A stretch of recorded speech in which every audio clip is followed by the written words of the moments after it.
Alright guys, welcome back to RBR. We have a little bit of a repair video for you. We noticed when we were last at that last track, I was hearing a lot of gear noises, and I kind of wanted to show you guys what I'm hearing.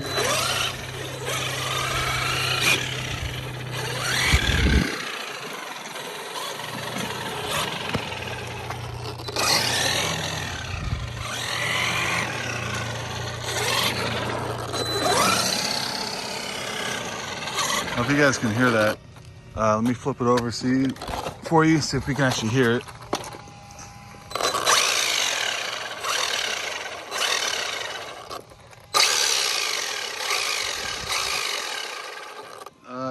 It's a lot louder than you may hear on camera, but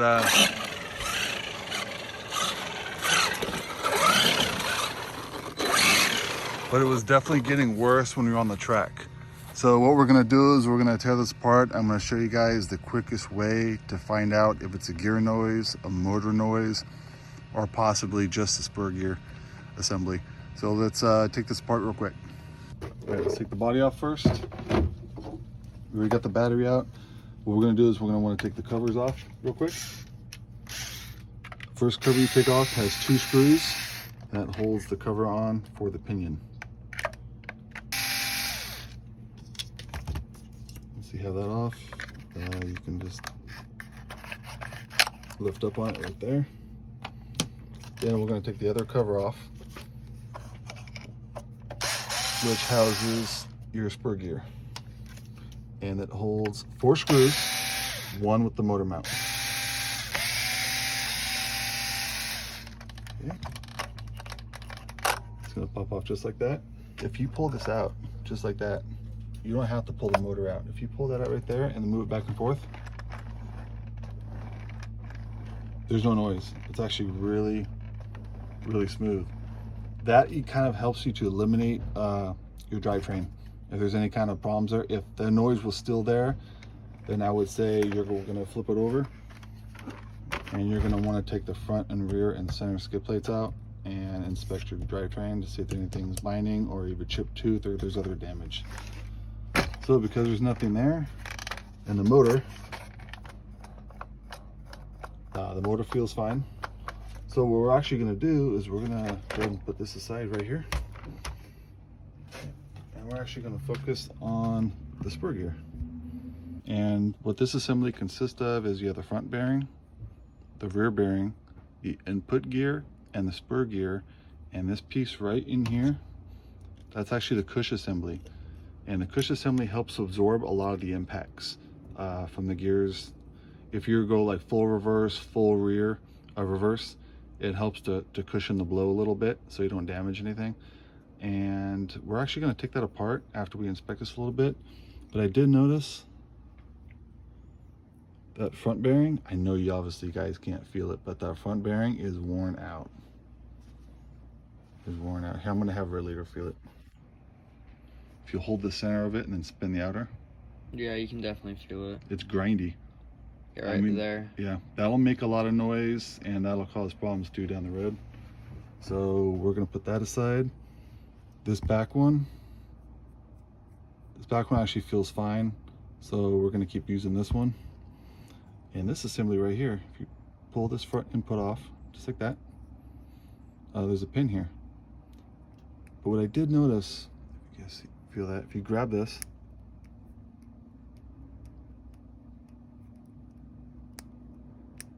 you hear that? That tells me that rubber seal inside I think is worn out, and I'm hoping that that's the problem. So what we're going to do is we're going to take this pin out, and then we're going to disassemble this.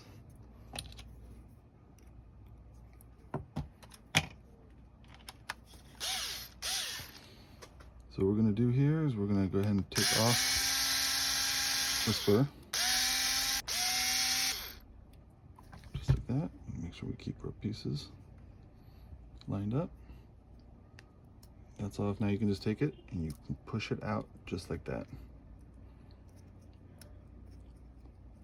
Just like that. It only goes on one way. You can see the indentations inside only line up one way. It's not going to go on backwards, so you guys don't have to really worry about that. And by the way, I don't know if you I don't think we put this in our last video, but we actually replaced the plastic one that it came with the metal. And that also could cause a little bit more noise in your drivetrain because the metal on metal is going to make a lot more noise. So now we have this assembly here, and you can hear it right there. So let's go ahead and take this apart.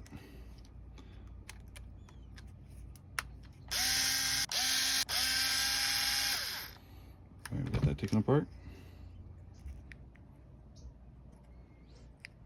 And carefully pull this up so we can see what's inside. And there you go. So that right there is the rubber seal. Actually, you know what? I can see a hole right there. It's torn right there. A little bit of plastic. So let's pop that out. Put that aside. I don't know if you guys can see that. Oh, right there. You see all that rubber right there? Oh, right there. See how it's split? And you know what? I talked to a couple guys about this. They don't really see these wear out. The X Max and the Max, their seals are identical. The kits are identical, but they're two separate part numbers. So I do have the parts here. If you guys want to check a look at the part numbers, I will put the description down below. But just remember that the X Max, they literally look the same. They're almost identical. We were wondering if maybe the X Max has a different material that they're using. But the housing assembly for the Cush drive is 7793X. An actual Cush drive key and pin is 6465. And we are going to replace the bearings, which is a 5180. All these will be listed down in the description if you guys want to see them. So let's take a look at the rest of this. I just see like a bunch of rubber inside right there. So you have that piece right there. Going to take that out. This piece also has a key in it, so if you just push back. It's actually on a little tight. There you go. Pull that out. And what you're going to want to do is clean this up. Make sure there's no cracks in it.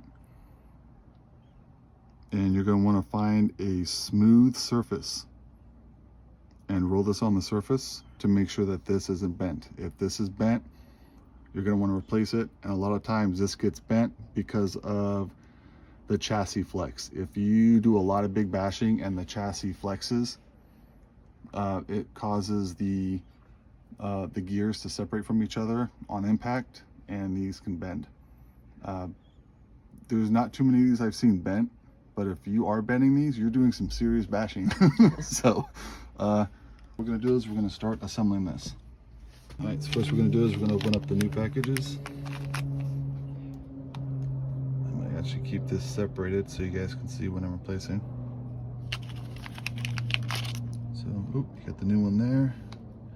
Got that. It's always good to keep you guys' parts organized so you know where everything goes. The guy's going to go there.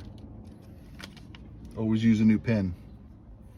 Don't get stingy, guys, and reuse your pins. If it comes with a pin, use the pin. This takes a lot of torque. This is what goes through the shaft right here. And every time you hit the gas, this pin's getting stressed. Same thing with the pins that are on your guys' wheels, on your hubs. If you get new pins, replace the pins. We've actually had those pins snap in the wheel and damage the wheel. So they're really cheap, just replace them. So these are the old ones. So we're gonna go ahead and assemble this real quick. First, we wanna put the pin in. And these sides are the same. So whichever side you wanna start on, I would put the pin in. Set that in there just like that. Kind of presses in there. Go and throw this guy on too. You'll see that there's a little indent that holds that pin, if you guys can see that. So that's gonna sit on top of that pin. Just see how that went in? Just sits in, like that. This is gonna go in here, just like that. Then we're gonna put the seal in, the actual Cush.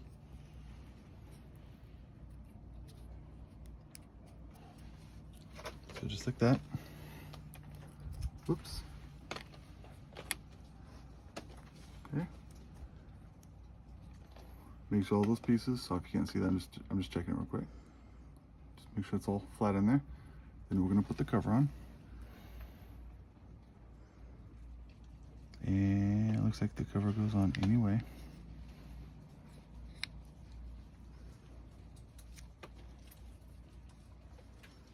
Actually, you know what? Pull it back out real quick. Make sure that's still in there. Kind of hard to see with the sun, guys.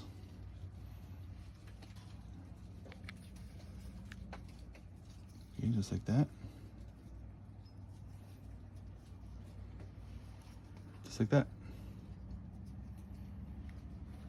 Then we're going to go ahead and put the screws back in.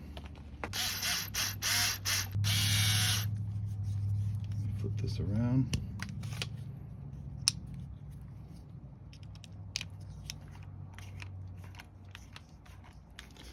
Go around evenly. Don't fully tighten it, just go around evenly.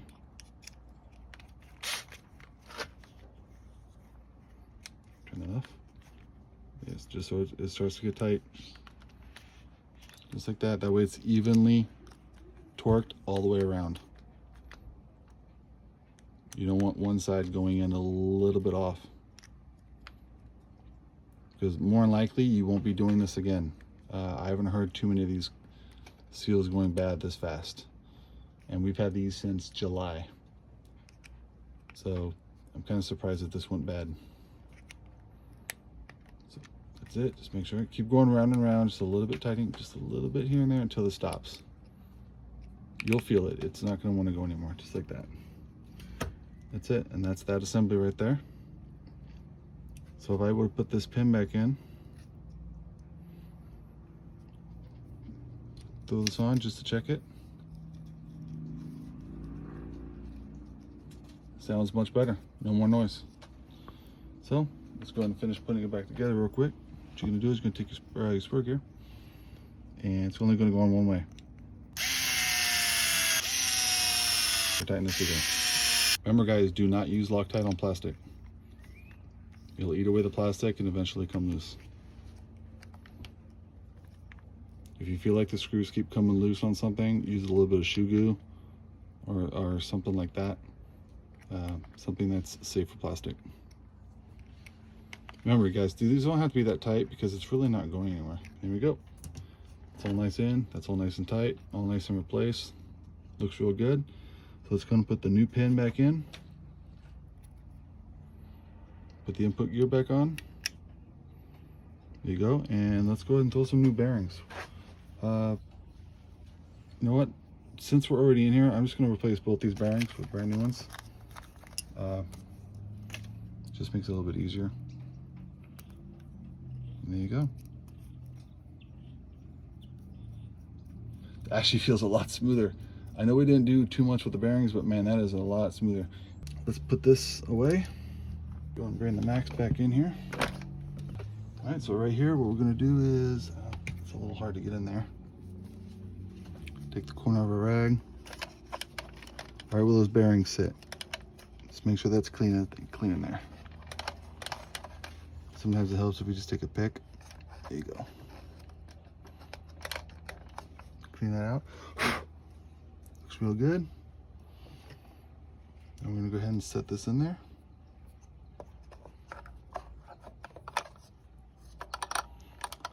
Just like that. You know what I noticed? Why is there a cut wire right there? The fan wire got cut, guys. I'm gonna go ahead and fix that later. Solder that back together. Looks like that got ripped off. All right, so that's in there. Let's go ahead and grab the cover. Same thing here. Where the bearing sits, make sure it's clean.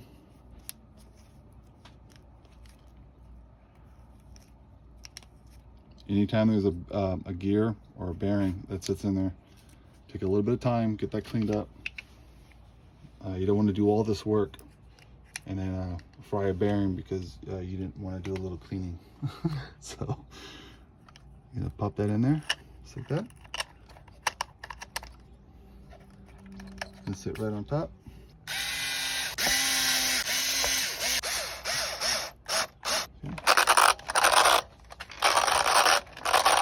So what we're gonna do is we're gonna go ahead and get this back together. We're gonna do a little cleanup on it, and then we're gonna go run it real quick and see if it actually quiet down. So let's go get it washed up. All right guys, we just finished. And I know it's a little hard to tell from the camera, but even going slow, I don't hear it. You would normally really hear it going in neutral, coasting. That all sounds normal. The brushless systems are a little bit louder. We do have that metal spur gear, so that's even louder. But that sounds much better than where it was. So that was the problem, is that Cush drive. So if you guys are having the same problem, go through these steps to figure out what's going on, and you know, it's going to help you guys a lot. I see a lot of people taking a lot of extra time taking things apart when you don't need to. Just, you know, process of elimination. If you take that spur gear assembly out with, you know, the Cush drive, and the noise is gone, well, you know where the noise is. So just do process elimination, taking things out one thing at a time, and it'll really help you guys out. So now we got that all fixed. We have another track we're gonna go visit today. So I don't know when we're gonna post that one, but it'll be soon. So stay tuned. See you guys on the next one.